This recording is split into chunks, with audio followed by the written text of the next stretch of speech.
ሰራተኛችሁን ወደ ገበያ ሸኝቻት ነበር። ማዳበሪያውን ረሳችሁ መሰለኝ።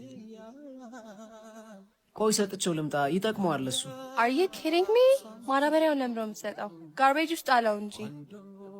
አንቺ ምን አለብሽ ቀልደኛ እንዴ! ሳትወጥ አይጠቅመኝም ይበለው ከፈለገ። አባቺ ነገር ታስፈልግ ይሆን?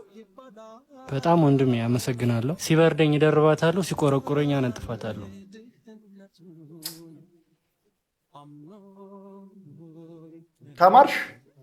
ተማርሻ? አልመጡም እንዴ እስካሁን? ለምን ነው የሰጠኸው? ማለቴ ምን ሊጠቅመው ነው? አንቺ ሀብታም ልጅ፣ እኔ ሾፌርሽ የምነግርሽን ስሚኝ። ኦኬ አም ሶሪ። ይሄን አይላንድ አልጣልከውም እንዴ?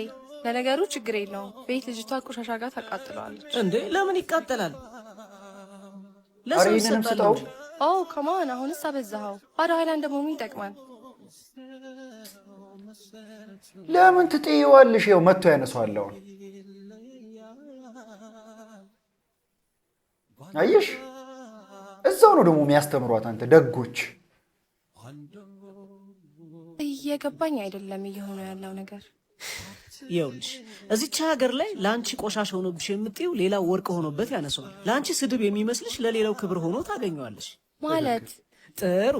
ለምሳሌ ለአንቺ ቢጤ ሀብታም ልጅ አባትሽ ቢትስ ገዝተው ቢሰጡሽ፣ ኧረ በስመ አብ ምን ሆነሃል እኮ አየሽ፣ ለአንቺ ስድብ ሆነ። ኧረ ማተበች የድሃ ልጅ ሾፌር ደግሞ አባትሽ ቢትስ ገዝተው ቢሰጡኝ ራይዴን ጀምሬ የቀን ገቢዬን እያገኘው ድሃ እናትና አባቴን እጦርበታለሁ፣ ወንድሜን አስተምርበታለሁ። ለአንቺ ስድብ የሆነው ለእኔ ክብር ሆነ ማለት ነው።